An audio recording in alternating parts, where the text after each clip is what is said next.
vai operar de uma maneira extraordinária na vida da nossa igreja. Com milagres, sinais e prodígios, uma presença dele gloriosa. Sabe, eu percebo que Deus vai despertar muitos irmãos com fome e com sede nesse lugar. Na verdade já está despertando.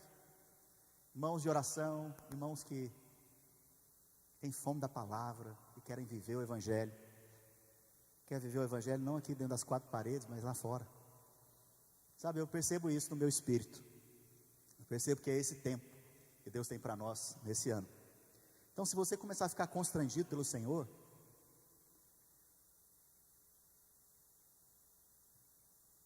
deixa Ele te conduzir. Se você começar a perceber que seu coração está ficando aquecido nesses dias, não deixa ele esfriar não. Porque esse é o tempo, irmãos. Eu preciso te dizer que nós vivemos o tempo do fim. Eu não sei o dia que Jesus vai voltar, nem sei a hora. Mas eu creio que está muito próximo. Sabe, nesse tempo do fim, Deus está levantando uma igreja. A igreja de Filadélfia. A igreja do amor fraternal. Por isso não dá para se relacionar sozinho em casa. Você precisa ter gente junto com você. E gente que pisa no seu calo. Gente que você vai ficar chateado, para você poder expressar amor. Por isso a igreja de Filadélfia. Mas junto com essa igreja, Deus também nos fala lá em Apocalipse, da igreja de Laodiceia. É a igreja que ela acha que ela é rica, abastarda. Ela não precisa de ninguém, de nada, porque ela já tem tudo, diz a palavra. Mas ela é pobre, cega e nu. Sabe, se você se encontra nessa condição hoje, filho, o Senhor recomenda a nós a comprar colírio para os nossos olhos. Sabe a coisa que você mais precisa? É enxergar. Não enxergar de forma natural, não. É enxergar o que o Senhor faz na sua vida. Por isso não dá mais para você perder tempo. Você tem que entender que esse é o tempo do fim. Enxerga isso. Veja isso de forma espiritual. Jesus está voltando. É tempo de você aquecer seu coração. Sabe, o pastor Marcos Nogueira, na oração esses dias, ele falou sobre aquele que vai ser arrebatado. Aquele que vai ser levado pelo Senhor. E a condição dele é vigiar e orar. Vigiar e orar. Porque se você vigia e ora, você está sendo qualificado para o arrebatamento. Por isso é o tempo do fim. É o tempo de você aquecer seu coração, vigiar e orar. Oração é muito importante. Não tem nada a ver com a minha palavra, mas eu precisava falar isso para você. Está no meu coração. Está no meu coração, irmãos, que Deus está levantando uma igreja prevalecente, forte. Não é a igreja videira. Videira é só o nome aqui da gente tem para organizar. A igreja do Senhor está sendo levantada nesses dias. Sabe, gente fiel, gente de caráter, gente que quer buscar Jesus, que quer amar Jesus, que quer dar a vida para Jesus, que quer fazer o que o pastor Jefferson falou, quer gerar filhos. Sabe, não está aqui por causa de nome lá no mundo famoso. Não, está aqui é para gerar filhos, para edificar a igreja. Porque esse é o coração do Senhor Jesus. Ele morreu foi por causa da igreja.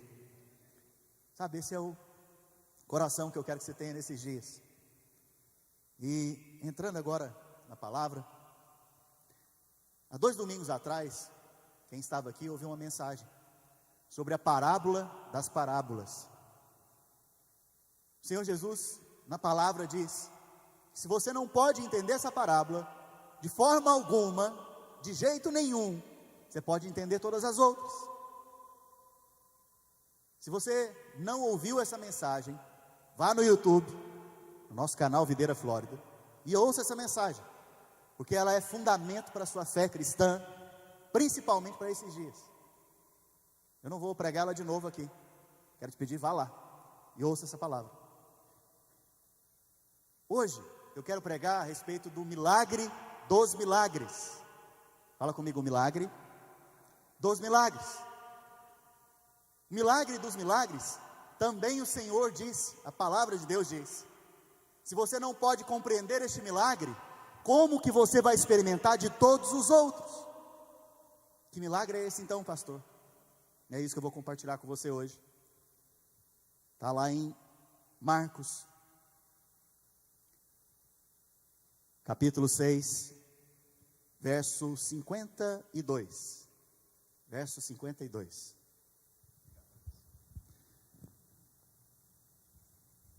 Porque não haviam compreendido o milagre dos pães, antes o seu coração estava endurecido. A Bíblia está dizendo aqui que os discípulos, eles estavam passando por uma situação muito difícil. Vamos falar daqui a pouco sobre essa situação. E eles estavam atônitos, paralisados. Você já se sentiu paralisado? Está dando microfonia. Eles estavam paralisados e assustados, porque não haviam entendido o milagre da multiplicação dos pães.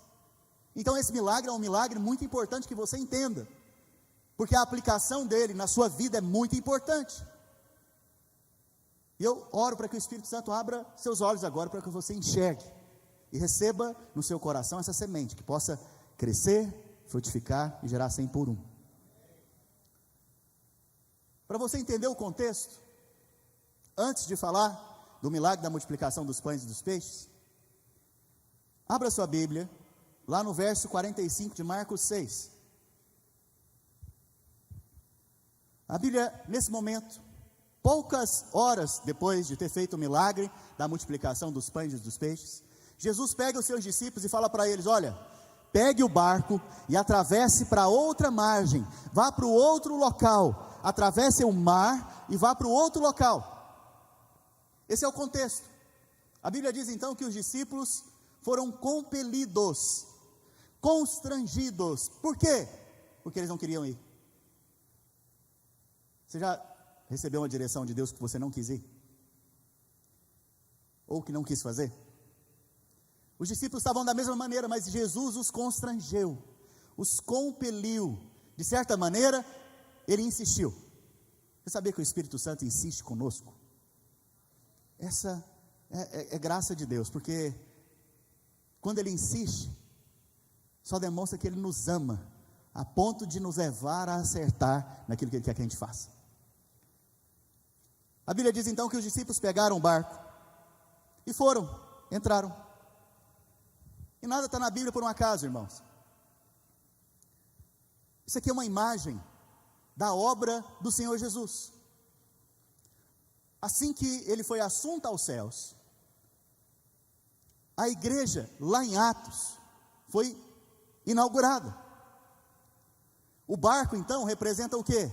A igreja. O mar representa o mundo. Os discípulos dentro do barco representam eu e você. A Bíblia diz, no próximo versículo, que Jesus então ficou em terra e subiu para um alto monte, a fim de orar. A Bíblia diz então, lá em Atos, que Jesus, depois de 40 dias com seus discípulos aqui, ele foi assunto aos céus. Sabe o que o Senhor Jesus está fazendo hoje no lugar mais alto, que é ao lado do trono de Deus? Orando. Oração é importante, que até o Senhor está orando. Sabe o que ele está fazendo lá? Intercedendo. Sabe por quem? Por mim e por você. Sabia que você é fruto da oração de alguém? Da intercessão de alguém? Eu estou vendo, hoje eu ouvi uma irmã aqui, eu já orei muito por ela, e hoje ela apareceu aqui. Ela é fruto da minha oração, tenho certeza disso. O Senhor ouviu a minha oração, e ela está aqui hoje. Quem tem ouvidos para ouvir, ouça. Mas olha interessante, uma coisa interessante a respeito do barco. O barco estava no mar. O mar representa o quê? O mundo. Nós estamos aonde hoje? No mundo. Eu e você como igreja, nós vivemos neste mundo. Mas Jesus disse algo a respeito de nós. Apesar de estarmos no mundo, nós não somos esse mundo não nos pertence. Nós estamos no mundo, mas o mundo não nos pertence. Esse mundo não tem nada a ver conosco. As coisas desse mundo não tem nada a ver comigo e com você. Então, por isso aquilo ali é um retrato da igreja. E o barco pode estar na água, mas a água não pode estar dentro do barco. Vou falar de novo para você entender. O barco pode estar na água, mas a água não pode estar dentro do barco, porque se estiver dentro do barco, o que acontece? Afunda. Quando você traz ensinos, doutrinas, filosofias do mundo para dentro da igreja, o que vai acontecer com a igreja? Afundar, porque ela vai colocar em você crenças erradas, e crenças erradas te faz afundar. Continuando aqui, a Bíblia fala que ao cair da tarde, estava o barco no meio do mar, e ele, sozinho, em terra, e vendo-os em dificuldade a remar, porque o vento lhes era contrário. Então imagina a cena agora, Jesus está no alto monte, e ele está vendo o barco lá no meio do mar. Qual que é o horário aqui? Finalzinho da tarde, 6, 5:30, 6, 7. Jesus está vendo os discípulos no meio do mar, e eles estavam com dificuldade de remar. Você sabe, você não é desse mundo, então o mundo se levanta de forma contrária a você. É como se você estivesse indo contra a correnteza. Quantos aqui estão indo contra a correnteza? Então você está da maneira correta. Em relação ao mundo, você está da maneira correta. Se o mundo está indo para cá, você tem que ir ao contrário. Mas Jesus viu a dificuldade dos discípulos. Você percebe que o Senhor Jesus, Ele não é indiferente a mim e a você. Se você chegou aqui hoje passando algum tipo de dificuldade, você pode ter certeza que o Senhor já viu a sua dificuldade, e Ele vai vir em sua direção para trazer vitória e resposta sobre essa dificuldade. Só que isso foi no início da tarde, no finalzinho da tarde, desculpa. Se você for ver, a Bíblia diz então que Jesus vai em direção a eles, por volta da 4ª vigília da noite. Fala comigo, 4ª vigília. Sabe, 4ª vigília é por volta das 3 às 6 da manhã. 3 às 6 da manhã. 3 horas da manhã, irmãos, é o momento que a noite está mais escura, vamos dizer assim. É o momento do seu melhor sono. Se alguém te acordar às 3 da manhã, você briga com ele. Porque é o momento que você já está no sono profundo. Ok? E por volta desse horário, então, Jesus foi encontrar com eles. Mas Jesus estava vendo desde que horas? Desde tardezinha. Sabe, o Senhor já está vendo o seu problema desde agora. Mas Ele vai vir em sua direção com a resposta. A Bíblia diz então que Ele vem então, caminhando sobre as águas. Caminhando sobre as águas. Por que Ele vem caminhando sobre as águas? Por que Ele não chega voando? Por que Ele não chega mergulhando, nadando? Porque nada está na Bíblia por um acaso, irmãos. Era para mostrar para mim e para você hoje, que Jesus Ele anda sobre os seus problemas, porque aquilo que queria matar os discípulos, que era a tempestade, que eram as ondas altas, Ele domina sobre todas as coisas. Aquilo que queria matar os discípulos, Ele queria dar a vitória para eles sobre essas circunstâncias. Sabe, os ventos falam das circunstâncias, falam também das doutrinas erradas. Efésios diz a respeito disso. O apóstolo Paulo diz: olha, toma cuidado para você não ficar aí em qualquer vento de doutrina, de um lado para o outro, como criança, levado de um lado para o outro. Vento então fala de crenças. Doutrina tem a ver com crença. Quando você aprende algo errado, você vai crer errado, isso vai gerar um comportamento errado em você. E qual foi o comportamento errado que eles tiveram? Fala assim comigo: medo. Você já ficou com medo? Se você é ser humano, com certeza. Mas eu estou falando de qual tipo de medo aqui? O medo de morrer.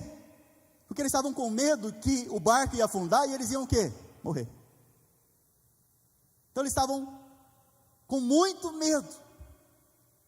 Mas tem uma questão. Jesus está vindo em direção a eles, e de longe eles veem Jesus andando sobre as águas, mas eles não reconhecem Jesus. Porque quando você está com medo, com o ensino errado, quando você não tem a fé correta, você tem a incapacidade de perceber Jesus. Por isso que é importante você aprender de forma correta o Evangelho, de acordo com a sã doutrina, como diz a palavra, porque você vai ser aquele que rapidamente reconhece Jesus em todos os seus caminhos, até no dia mau. A Bíblia diz então que eles, ao olharem para Jesus, eles acharam que era um fantasma. Qual que era a crença deles? Eles criam o quê? Halloween. Só para brincar, irmãos, para você dar uma sorriso aí, que eu estou achando que vocês estão um pouco tensos. Eles criam o quê? Fantasma. E Jesus falou o que para eles? Olha, não tema, não tema, não tenha medo, sou eu, que em outras palavras é o nome do Senhor. Eu sou a provisão para você hoje. Eu sou aquele que vence a circunstância na sua vida. Eu sou aquele que te sustenta no dia mau. Eu sou aquele que vem ao seu encontro no dia que você está passando por problemas. Sabe, o Senhor não é indiferente a você, filho. O Senhor não é indiferente a nós.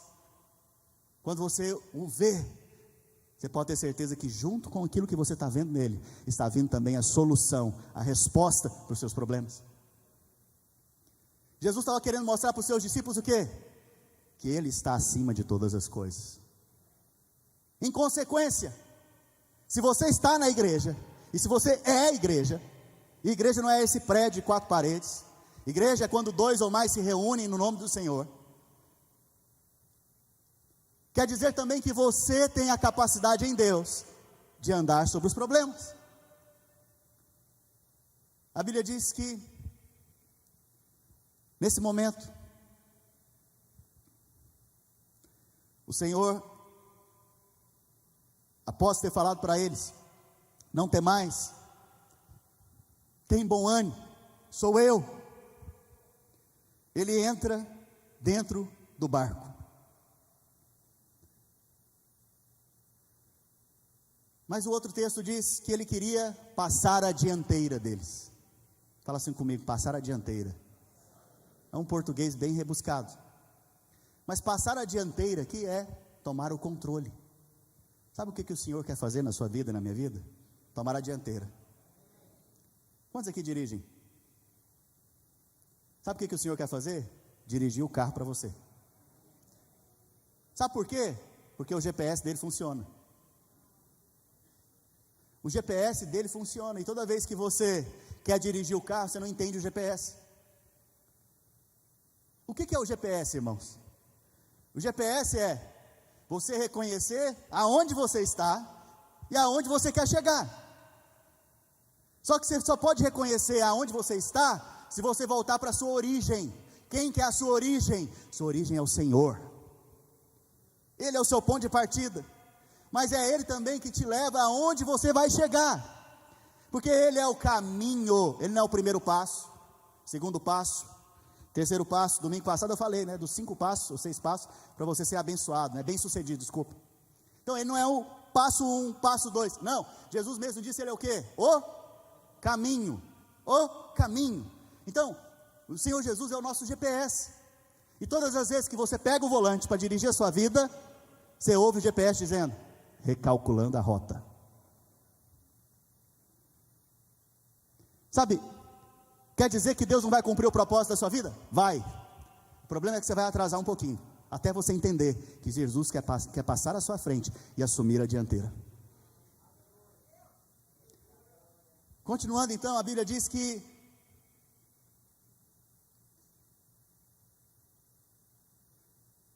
o Senhor, Ele entrou dentro do barco, e é interessante que até esse momento Ele está onde? Fora do barco. De alguma maneira, isso aqui também é uma ilustração para nós, porque nós podemos estar reunidos como igreja, mas Jesus não está aqui no nosso meio. Nós podemos estar reunidos como igreja, mas colocando Jesus como acessório, como algo que a gente deixa de lado, e quando precisa a gente chama Ele. Mas eu preciso te dizer, se você for inteligente, eu não estou falando que você é burro, tá? Mas se você for inteligente de forma espiritual, nós precisamos do Senhor Jesus para tudo, irmãos. E você vai ser rápido em reconhecer isto, em tirar a mão do volante e sair do banco do que dirige, e ir para o banco daquele que está acompanhando aquele que dirige. Sabe, a Bíblia diz que ele foi para o meio do barco, e ainda assim os discípulos permaneceram atônitos, com medo. E aí então vem o versículo final, que diz que no verso 52, abre o verso 52, verso 51, e subiu para o barco para estar com eles, e o vento cessou, ficaram entre si atônitos. Próximo. porque não haviam compreendido o milagre dos pães. Antes, o seu coração estava endurecido. Irmão, estava acabando de acontecer um milagre aqui agora. Alguém aqui já andou sobre as águas? Alguém no fundo? Carlinhos, você andou sobre as águas? Aleluia, irmão. Filmaram? Foi online, entendi. Ele andou sobre as águas online, entendi. Ok, é o metaverso, né? Entendi. Olha aqui, quem não sabe o que é metaverso é o mundo virtual, ok, irmãos? Então no mundo virtual, com aquele óculos 3D, ele conseguiu andar sobre as águas. Mas presta atenção aqui. A Bíblia diz aqui que aconteceu um milagre extraordinário. Vem o Senhor Jesus andando sobre as águas. E ele vem andando sobre as águas e vem ao encontro dos discípulos. Em Marcos não relata, mas os outros evangelhos relata que inclusive Pedro andou um pouquinho sobre as águas também. A Bíblia diz que vendo Pedro, olhando para Jesus, falou: se é o Senhor mesmo, peça para que eu também ande sobre as águas. Além de Jesus, Pedro também andou um pouquinho. A Bíblia diz que enquanto ele olhava para o Senhor Jesus, ele vencia as tempestades, ele vencia as circunstâncias, ele vencia a resistência. Mas quando ele começou a olhar para si mesmo e para as circunstâncias, ele começou a afundar. Preste atenção, nada está na Bíblia por um acaso. Se você começar a olhar para você mesmo, por aquilo que você é capaz, por aquilo que você dá conta em si mesmo, se você começar a olhar para você mesmo e para as circunstâncias, você vai afundar, sua fé vai naufragar, você não vai ter fé para experimentar de milagres maiores. A Bíblia diz então que Jesus entra no barco e eles ainda permanecem atônitos, eles permanecem perplexos, paralisados. Por quê? Não era Jesus que estava ali, irmãos? Era ou não? Era um fantasma? Não, era o Senhor Jesus, mas isso não mudou. Por quê?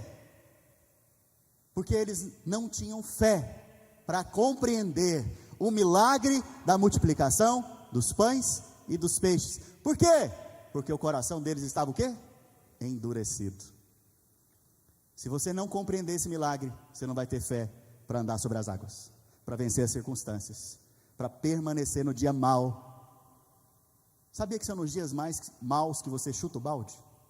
É no dia mau que você fala: não dou conta não, quer saber de mais nada. Alguém já teve essa experiência? Obrigado. Eu também já tive. Eu tive um dia mau. Eu costumo brincar que eu desviei um dia. Eu não vou contar hoje não. Dá tempo não. Mas eu já desviei um dia. Teve um dia que eu saí, olha só, irmãos, eu saí do culto, estava muito mal. Era noite, eu lembro até hoje. Eu estava sozinho, eu morava numa república com muitos irmãos. E eu virei para Deus, estava chovendo, eu lembro até hoje. Falei: Senhor, a partir de hoje eu vou desviar. Eu orei para desviar, irmãos. Eu tinha 4 meses de conversão, jovem, muitas pressões, muitos ventos contrários, muitas coisas acontecendo, eu não estava conseguindo lidar. Falei: eu vou desviar hoje. Era domingo, à noite. Fui dormir desviado. Sério? Fui para o meu trabalho de manhã, desviado. E comecei a pensar: o que eu fazia quando eu era do mundo? Deixa eu pensar, eu tinha uma namorada. Eu liguei para essa namorada. Falei: fulano, vai ter o carnaval e vamos viajar? Tinha mais de 5 meses que eu não conversava com ela. Ela, quando atendeu o telefone: daqui a pouco você me retorna. Falei: nunca fez isso. Liguei de novo, porque eu estou desviado. Fulana, aí atende um homem: oi. Eu falei: deixa eu falar com a fulana. Ele passou o telefone para ela. É seu namorado? Ela falou: é, mas depois você me liga.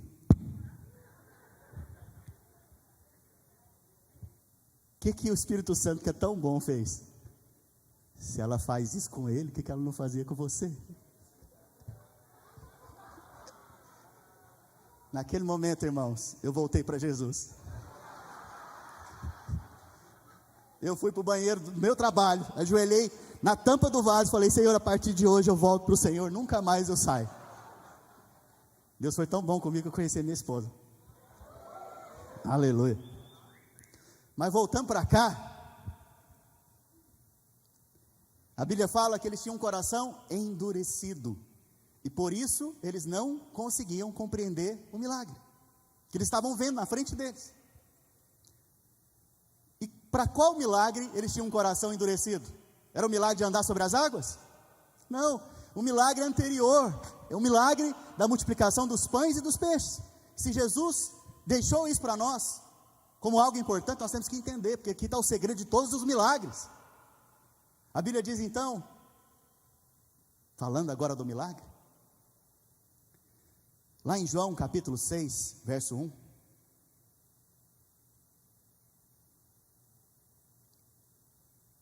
João capítulo 6, verso 1, olha o que diz aqui, está relatando o milagre da multiplicação dos pães e dos peixes.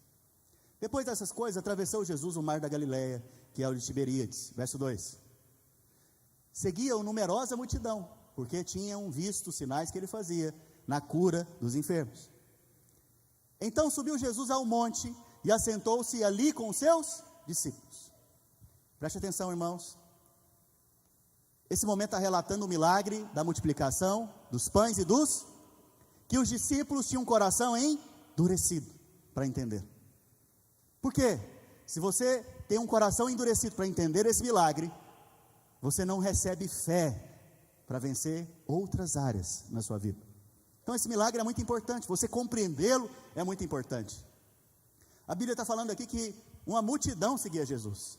Mais tarde a gente vai ver que eram 5.000 homens, fora mulheres e crianças. Eu pessoalmente creio que tinham de 15 a 20 mil pessoas ali, seguindo a Jesus. Mas é interessante que Jesus vai para onde? Para um monte. Fala comigo, monte. Apesar das pessoas estarem seguindo Jesus, Jesus vai para um monte. E nesse monte ele se assenta com seus discípulos. A igreja foi estabelecida em um monte, você sabia disso? O Monte Sião é o monte da igreja.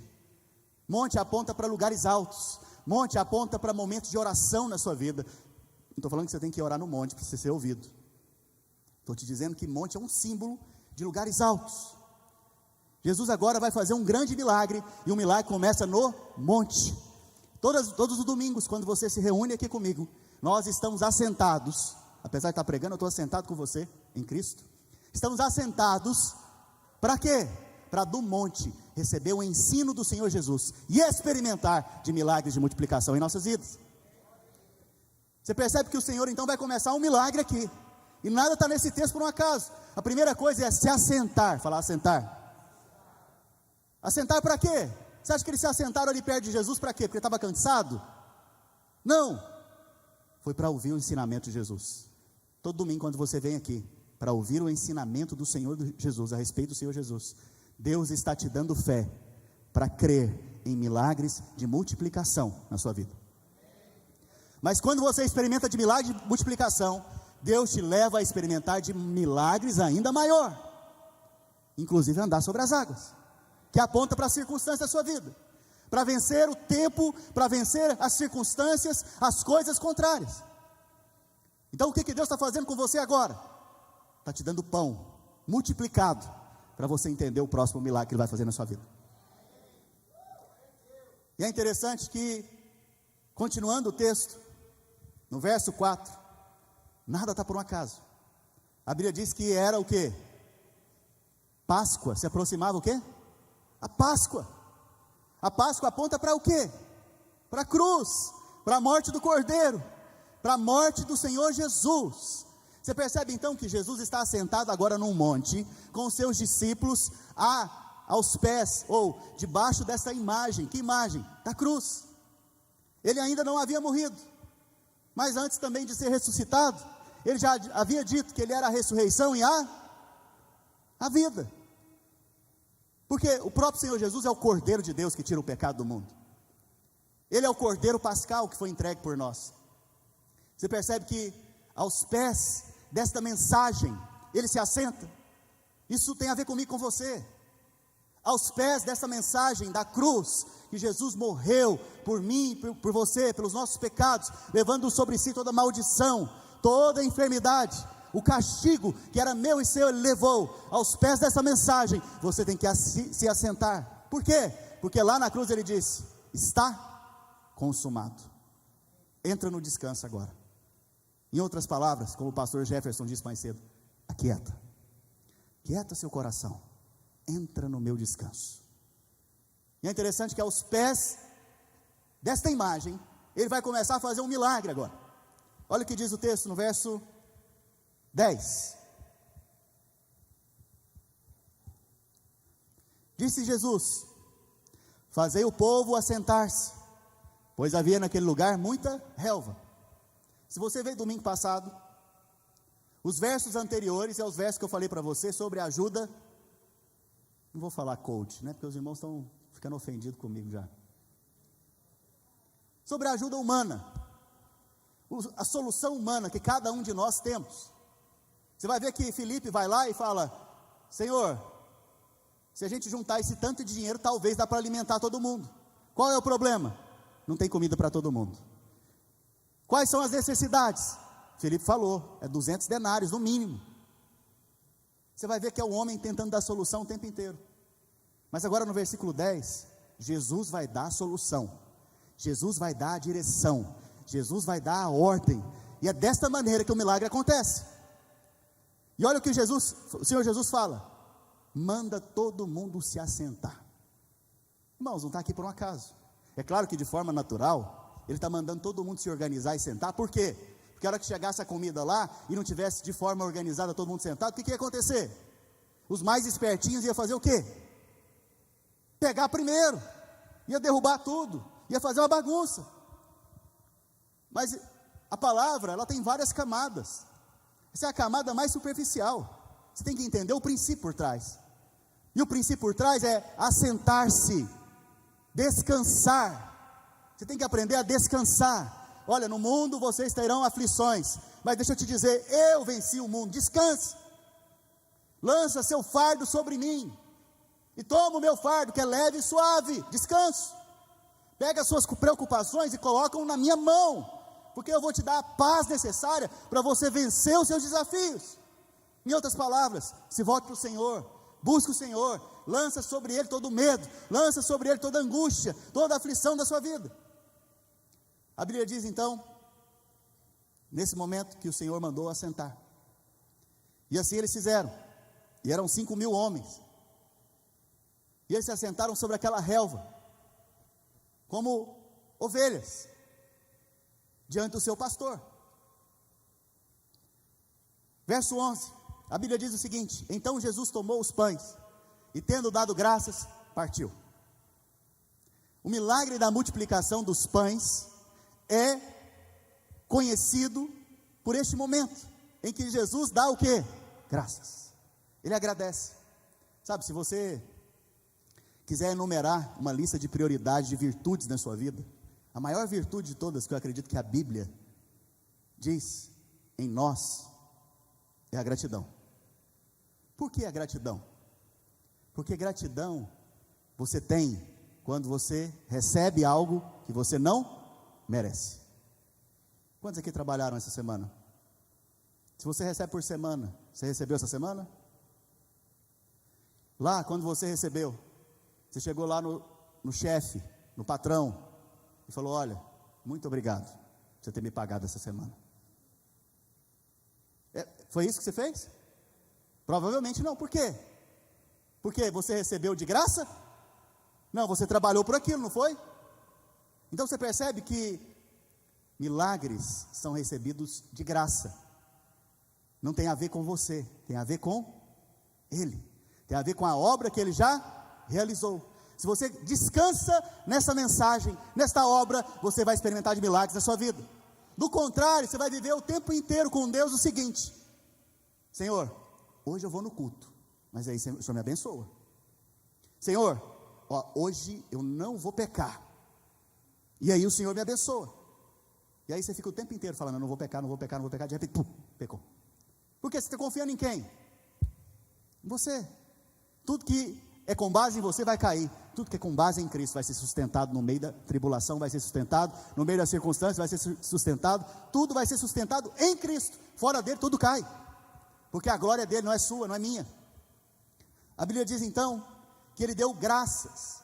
Por que ele estava dando graças? Para ensinar para mim e para você que todo o milagre que nós recebemos é pela graça, é de graça. Então o que vai acontecer no seu coração depois de receber o milagre? Sabendo que não é por você, não tem você como causa, e sim como consequência. Gratidão. Gratidão vai fluir no seu coração. Gratidão vai começar a brotar no seu coração. Continuando o texto, a Bíblia diz que tem um limitador agora no milagre. Só lembrando os passos, para ficar mais claro para você entender. Primeiro nós nos assentamos com Cristo nas regiões celestiais. Jesus levou seus discípulos para o monte e se assentou com eles. Depois, nós vemos que todos se assentaram também. Isso fala mais uma vez da obra do descanso, de descansar em Deus. Mas aos olhos do quê? De qual período? Da Páscoa. Isso aponta para a cruz de Cristo, que nós já passamos por ela, nós que nascemos de novo. Mas agora, você vai ver que tem um limitador no milagre. Qual que é o limitador do milagre? Vamos ler o texto lá? Olha o que diz o texto. Aleluia. Volta. Então Jesus tomou os pães e, tendo dado graças, distribuiu-os entre eles, e também igualmente os peixes. Quanto? Quanto que, irmão? Está escrito ali? Então se o irmãozinho lá quisesse 1 quilo de pão e 10 quilos de peixe, ele poderia receber? Você está vendo que a mente do Senhor não é a mente mesquinha? Se fosse eu e você, vou falar de mim. Eu estou lá, diante daquela multidão de 5.000 homens, fora mulheres e crianças, e menino está brigando, menino está gritando, a mulher está brigando com o marido ali já, né? E eles estão tudo com fome. Você já ficou com fome? Como que você fica? Nervoso. Fala oi o quê? E aí então, eles estão lá, com fome, assentados. E aí de repente os discípulos começam a chegar, com cestos de pão e peixe. E aí então aparece um lá e fala: me dá mais. Que mais o quê? Olha o tanto de gente que eu tenho que alimentar ainda. E se não der? Não, espera aí, se sobrar eu te dou. Fala a verdade, se você não ia fazer isso. Por quê? Porque a nossa mente é de acordo com a nossa crença mesquinha. Mas a mente de Deus, ela não depende da sua provisão, ela depende da provisão dele. Por quê? Porque Deus criou todas as coisas do nada. Deus não precisa de você e não precisa de mim. Mas quando Ele resolve te usar e me usar, é pela graça dEle. Então, você percebe que o limitador do milagre na sua vida é o quanto você quer. Que tanto que você quer? Aleluia. Vocês entenderam? Vocês estão com um coração diferente dos discípulos no barco, porque vocês estão entendendo. Quanto você quer do Senhor na sua vida? Muito, eu quero viver muito, eu quero experimentar muito o Senhor, eu quero ver os milagres do Senhor nos meus dias, eu quero ver a presença do Espírito Santo nos meus dias, eu quero ver famílias restauradas, eu quero ver irmãos nascendo de novo, né, mulheres nascendo de novo, homens nascendo de novo, crianças nascendo de novo, gente sendo curada, liberta, salva. Eu quero ver casamentos prosperando, eu quero ver famílias sendo edificadas, eu quero ver muito do Senhor agindo nesses dias, gente crescendo, gente avançando, sendo cheia do Espírito, buscando o Senhor, amando a Jesus. Isso é o que eu quero ver, irmãos. Eu quero muito o Senhor, não quero limitar o Senhor. O seu querer é uma limitação para o tanto de milagre que você vai receber. Isso não sou eu que estou dizendo, está escrito ali atrás de mim. Esses dias até reclamaram de mim que eu leio muito a Bíblia no culto. Mas só reclama porque você não lê em casa. Porque se você lê em casa, você vai gostar de ler no culto. Irmãos, eu estou aqui para pregar isso aqui, não estou aqui para falar de mim. Então, é bom a gente ler junto, não é verdade? Olha, o limitador do milagre, então, é o seu querer. Agora, se você não tem fé para crer que Deus quer te abençoar de graça, você jamais vai querer coisas grandes. Você tem que aprender a querer muitas coisas do Senhor e coisas grandes, querer coisas sobrenaturais, porque o que o homem pode fazer, o homem vai receber a glória, mas o que Deus pode fazer, que é milagres extraordinários e ninguém pode, a glória vai ser só dele. Então te desafio nesses dias a começar a meditar no milagre, na multiplicação dos peixes e dos pães, porque isso vai te dar fé para andar sobre as águas, vai te dar fé para viver o sobrenatural de Deus, para ver milagres acontecerem na sua vida. Durante a semana, não fique de qualquer maneira, fique meditando nesse milagre, fala para o Senhor falar com você a respeito desse milagre. Sabe, é interessante que todos receberam quanto queriam, e ainda sobrou 12 cestos cheios. Não é brincadeira um negócio desse? Tinham 5 pães e 2 peixinhos, 5.000 homens comem, fora mulheres e crianças. Todos receberam, cada um pão, quanto queriam. E aí, os discípulos que estavam lá ajudando, eram quantos? Receberam então, sobraram então, na verdade, 12 cestos, que era para quem? Quem estava servindo. Se você está servindo, o milagre é muito maior na sua vida, porque o Senhor não deixa nada barato, Ele paga tudo, Ele devolve tudo. Interessante que Pedro, no início do ministério, ali no início do relacionamento dele com Jesus estava pregando à beira-mar, e Jesus falou para ele: Pedro, vou entrar no seu barco para pregar. A Bíblia fala que Pedro tinha acabado de de pescar a noite inteira, pegou nada, irmãos. E olha, o cara era pescador profissional, conhecia as estações, as luas, os poços certos para poder pescar. Quem é pescador entende o que eu estou falando. Pegou nada. Jesus chega, usa o barco do Pedro, que aponta para o quê? Para o recurso que ele tem, que aponta para o quê? Para aquilo que ele trabalha, que aponta também para quê? Para a vida dele. Depois de usar o barco do Pedro, pregar a palavra, Jesus fala para Pedro: lance as redes ao mar. Pedro fala: Senhor, pesquei a noite inteira. Você está falando como um pescador profissional aqui, mas sobre a tua palavra eu vou lançar a rede. Jesus disse as redes, Pedro fez o quê? Lançou a rede no singular. Quem limitou o milagre? Pedro. Preste atenção, tem detalhes que estão na palavra, não está lá por acaso, é para te ensinar e me ensinar. Interessante que a Bíblia fala que Pedro pesca, e a rede dele quase que rompe, de tanto que veio peixe naquela rede. Alguém já pescou aqui com sonar? Você vai vendo onde o peixe está? Jesus já sabia. Jesus não precisou desse GPS para poder falar para Pedro que tinha peixe ali, porque sobre a palavra de Jesus, a provisão acompanha.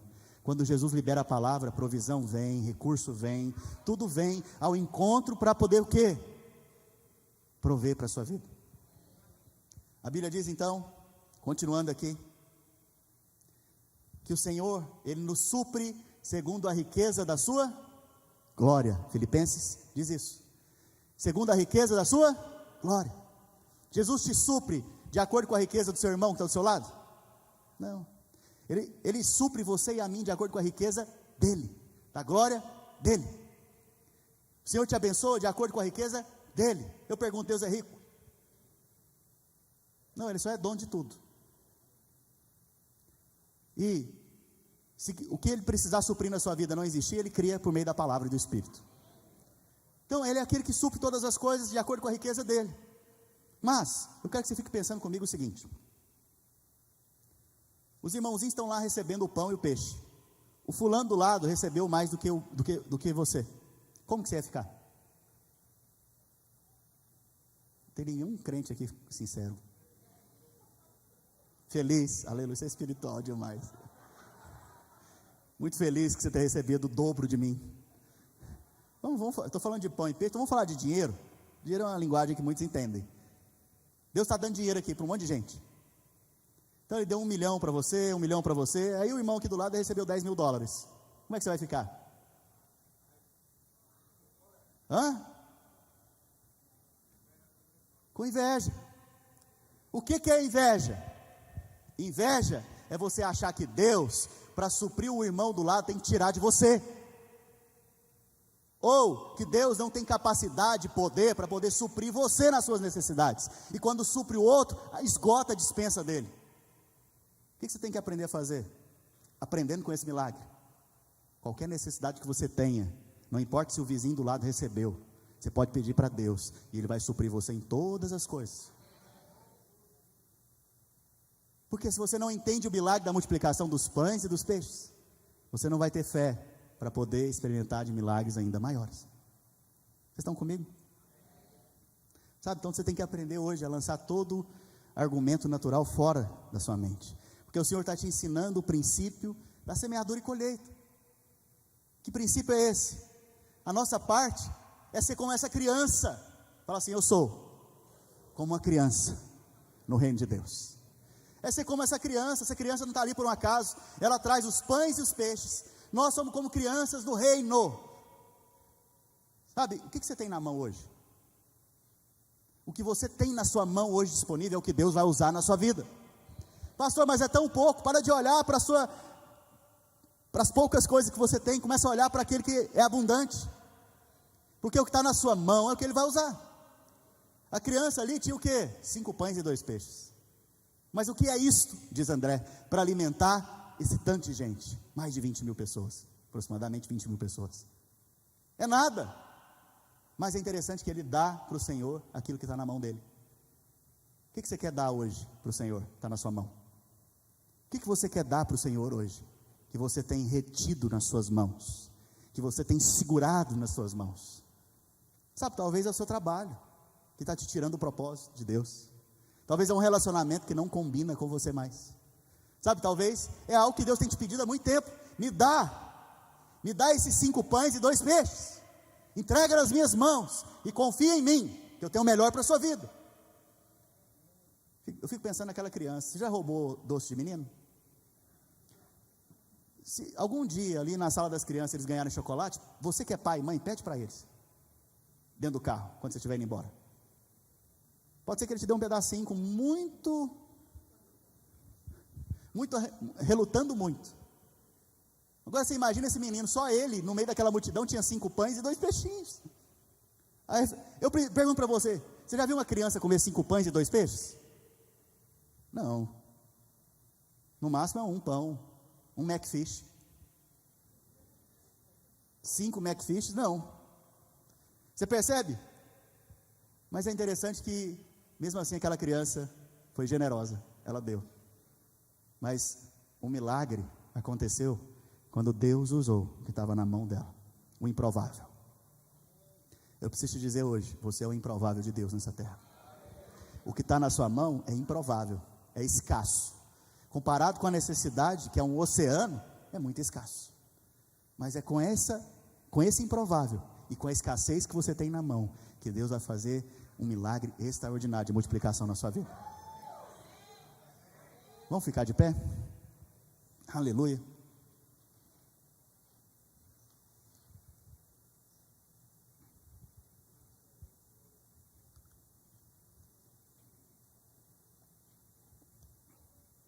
Quero que você pegue na mão da pessoa que está ao seu lado. Nós vamos orar agora. Eu quero que você ore pela pessoa que está ao seu lado. Porque a Bíblia diz que os discípulos vinham e davam o pão e o peixe. Você é um discípulo agora que vai dar o pão e o peixe. Você vai orar por essa pessoa agora, liberando sobre ela palavras de bênção, de vida, de graça. Você vai liberar sobre ela provisão do alto por meio da palavra. Você vai liberar sobre ela bênçãos em nome de Jesus. E durante essa semana ela vai experimentar de milagres de multiplicação na vida dela. Então eu quero que você seja um intercessor agora, ou aquele que leva o pão e o peixe para esse irmão que está ao seu lado agora. Você vai orar, abençoa ele. Se você tem liberdade, pergunta para ele se ele precisa de oração em alguma área, se ele precisa de algum milagre em alguma área da sua vida.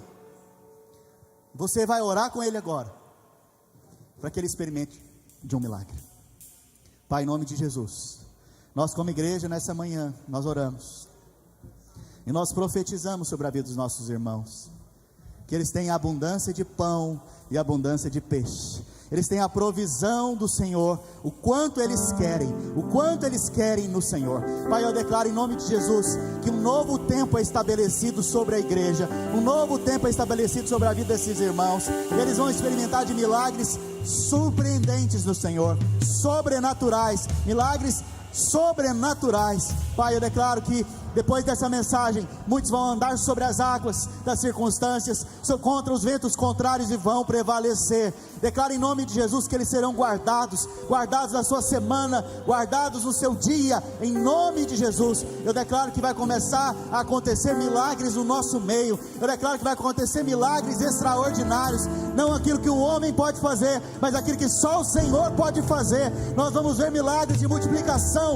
milagres de transformação, milagres de transformação acontecendo em nome de Jesus. Aleluia, aleluia. Irmãos, eu vou fazer uma coisa agora. Normalmente eu não faço isso, mas eu tive uma direção do Espírito para fazer. Tem um irmão que mais cedo estava conversando comigo, ele participou do culto de manhã, e a semana passada eu perguntei para ele, falei: irmão, como é que você está? Ele falou: pastor, eu estou bem, eu estou olhando para a cruz. Estava debaixo da mensagem da Páscoa, né, que eu falei mais cedo. Não importa o que aconteça, eu estou olhando para Jesus. Falei: amém, irmão, aleluia. E hoje ele me procurou no intervalo do culto, falou: pastor, eu tive Covid e eu perdi muitos trabalhos durante esse período que eu tive Covid. Muitas pessoas que tinham feito compromisso comigo me deixaram de pagar. Ontem eu estava muito mal, falando para Jesus: Senhor, ou eu vou para o prédio da igreja para participar do culto, ou eu vou trabalhar, porque a gasolina que eu tenho só dá para fazer uma viagem. Ele decidiu honrar o Senhor e vir para cá. Só que vindo para cá, o carro dele fundiu o motor.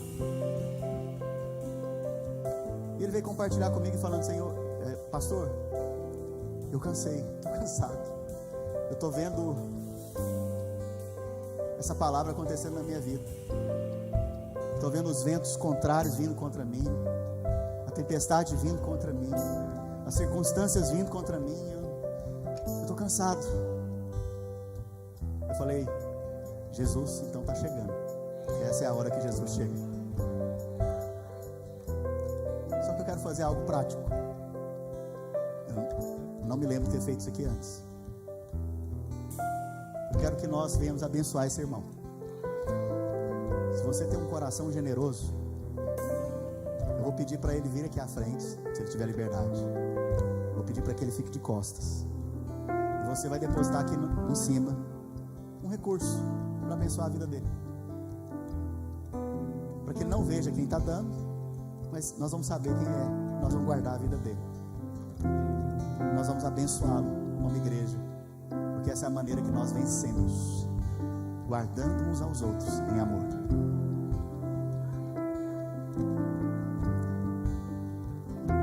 Estende a sua mão.